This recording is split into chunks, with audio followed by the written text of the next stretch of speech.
Hi everyone, my name is Nidhi Bhatnagar and welcome you all in this channel. तो बच्चों, आज के video में हम क्या सीखेंगे? आज हम करेंगे क्लास 5 की एनसीईआरटी की बुक से हिंदी का चैप्टर नंबर 1, राख की रस्सी। तो चलो विदाउट डिले अपनी वीडियो को स्टार्ट करते हैं। देखो, अब ध्यान से समझना, ठीक है।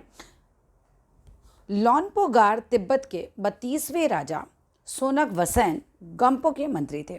वे अपनी चालाकी और हाजिर जवाबी के लिए दूर दूर तक मशहूर थे। बड़े चालाक थे। और हाजिर जवाब कौन होता है? जिसके पास हर बात का जवाब हो। मतलब आपने कोई बात कही, उसने तुरंत उस बात का कोई जवाब आपको फटाक से दे दिया, जैसे कहते हैं हम। कोई उनके सामने टिकता नहीं था। बड़े तेज थे ना, इसलिए कोई टिक ही नहीं पाता था उनके सामने। टिकता नहीं था मतलब आप उनसे जीत ही नहीं सकते थे, राइट। चैन से जिंदगी चल रही थी, मगर जब उनका बेटा बड़ा हुआ था, उनके लिए चिंता का विषय बना हुआ था। अब बेचारे आराम से ज़िंदगी कट रही है और अचानक जब बेटा पैदा होता है तो ज़िंदगी में चिंताएं आ जाती हैं। कारण यह था कि वह बहुत भोला था। अब ये चालाक थे, पुत्र भोला था, है ना। अब होशियारी उसे छू कर भी नहीं गई थी, अर्थात बिल्कुल भी होशियार नहीं था वो तो बच्चा। लॉन्पोगार ने सोचा, मेरा बेटा बहुत सीधा साधा है, मेरे बाद इसका काम कैसे चलेगा। पिता हैं, परेशान थे कि बेटा इतना सीधा है, बाद में पता नहीं क्या होगा उसका। एक दिन लॉन्पोगार ने अपने बेटे को 100 भेड़ें देते हुए कहा, तुम इन्हें ले जाकर शहर, तुम क्या करो, इन्हें लेकर शहर जाओ, मगर इन्हें मारना या बेचना नहीं। अलग शहर तो जाओ, लेकिन ना तो इनको मारना है तुमको और ना तुमको इन्हें बेचना है। इन्हें वापस लाना 100 जौ के बोरों के साथ, 100 जौ के बोरों के साथ, जौ लाइक बार्ले जिसे हम बोलते हैं, वरना मैं तुम्हें घर में नहीं घुसने दूंगा। इसके बाद उन्होंने बेटे को शहर की तरफ रवाना किया, मतलब बेटे को शहर की तरफ भेज दिया। लॉन्पोगार का बेटा शहर पहुंच गया, मगर इतने बोरे जौ खरीदने के लिए उसके पास रुपए ही कहाँ थे, है ना। अब जौ खरीदना, जौ जैसे आप गेहूं की रोटी खाते हो वैसे जौ भी होता है, एक अनाज है।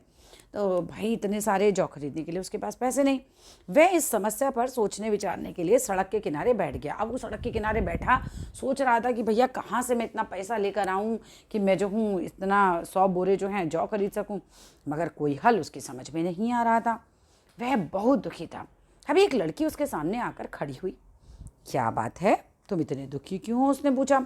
लॉन्पोगार के बेटे ने अपना हाल सुनाया। उसने बताया कि भैया पिताजी ने मुझे भेड़ें दी हैं या जो भी है, और मुझे कहा है कि भैया जो है मुझे इनको मारना भी नहीं है, ठीक है ना। और उसके बाद मुझे इन्हें शहर में ले जाना है और शहर में ले जाके इन भेड़ों को और मुझे मतलब वापस लेकर आना है, इनको बेचना भी नहीं है, और मुझे 100 बोरे जौ भी लेके जाना है।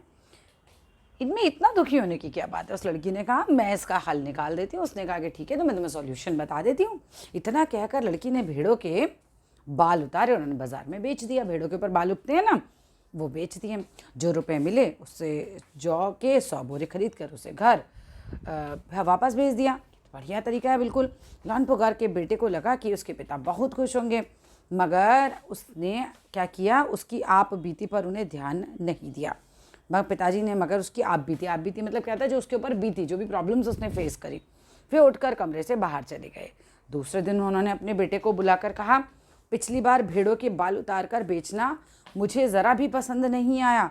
अब तुम दोबारा उन्हीं भेड़ों को लेकर जाओ, उसके साथ जौ के 100 बोरे लेकर ही लौटना। अब भेड़ के बाल निकालने वाला ऑप्शन भी पिताजी ने ख़त्म कर दिया। एक बार फिर निराश लॉन्पोगार का बेटा शहर में उसी जगह जा बैठा। न जाने क्यों उसे यकीन था कि वह लड़की उसकी मदद के लिए ज़रूर आएगी। मतलब देखो, अपनी बुद्धि नहीं चला रहा, उसकी मदद का इंतज़ार कर रहा है। और हुआ भी कुछ ऐसा ही। वह लड़की आई, उससे उसने अपनी मुश्किल का ही सुनाई, सारी बात बताई कि ऐसे ऐसे पिताजी ने तो डांट दिया, आप तो बिना जौ के 100 बोरों के मेरे पिताजी मुझे घर में घुसने नहीं देंगे। लड़की सोचकर बोली, एक तरीका है, उन भेड़ों के सींग काट लिए। उसने क्या किया, भेड़ों के सींग काट लिए। उन्हें बेचकर जो रुपये मिले उनसे 100 बोरे जौ खरीद लिए। अब बोरे लॉन्पोगार के बेटे को सौंप कर लड़की ने उसे घर भेज दिया कि चलो ठीक है, ये पैसे लो और जाओ तुम सींग बेच कर जो पैसा है। अब भेड़ें और जौ के बोरे पिता के हवाले करते हुए लॉन्पोगार का बेटा खुश था। उसे लगा पिता ही खुश हो जाएंगे। उसने विजयी भाव से, लाइक जीतने के भाव से, सारी कहानी पिताजी को सुना दी। सुनकर लॉन्पोगार बोले, उस लड़की से कहो कि हम 9 हाथ लंबी राख की रस्सी बना कर दे। 9 हाथ लंबी राख की रस्सी। अब राख की रस्सी कैसे बनेगी? ऐश राख मीन्स जैसे लकड़ी जला देते तो राख, ने कहा इतनी लंबी रस्सी बना के दो।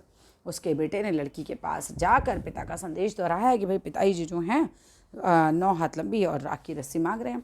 लड़की ने एक शर्त रखी, मैं रस्सी तो बना दूंगी मगर तुम्हारे पिताजी को वह गले में पहननी होगी। लॉन ने सोचा ऐसी रस्सी बनाना ही असंभव है, इसलिए लड़की की शर्त को उसने मंजूर कर लिया कि ठीक है भैया, मुझे मैं उसको लग रहा था कि बनी नहीं पाएगी।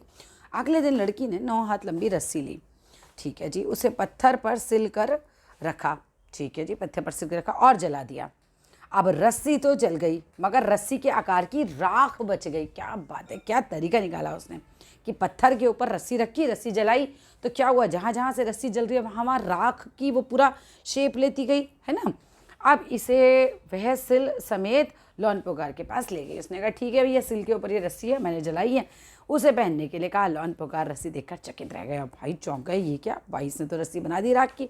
वे जानते थे कि राख की रस्सी को गले में पहनना तो दूर, उठाना भी मुश्किल है, उठाते ही तो वो रस्सी खत्म हो जाएगी, है ना, राख ही राख हो जाएगी, हाथ लगाते ही वह टूट जाएगी।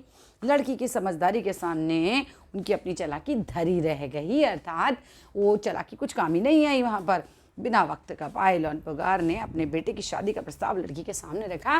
उन्हें समझ आ गया कि मेरे बाद जो है मेरा बेटा तो सीधा है परंतु ये लड़की होशियार है, ठीक है, तो उसकी शादी कर दूंगा तो उसका जीवन बढ़िया चल जाएगा। तो उन्होंने प्रस्ताव सामने रखा और धूमधाम से उन दोनों की शादी हो गई। तो यहाँ पर इनकी शादी हो गई और हमारा चैप्टर फिनिश हो गया। आई होप बहुत प्यारा सा ये चैप्टर आपको अच्छा लगा होगा, और अच्छा लगे तो ज़रूर लाइक करना, शेयर करना, चैनल को सब्सक्राइब करना। Thank you so much. फिर मिलते हैं अगले चैप्टर के साथ अगली वीडियो में। Thank you.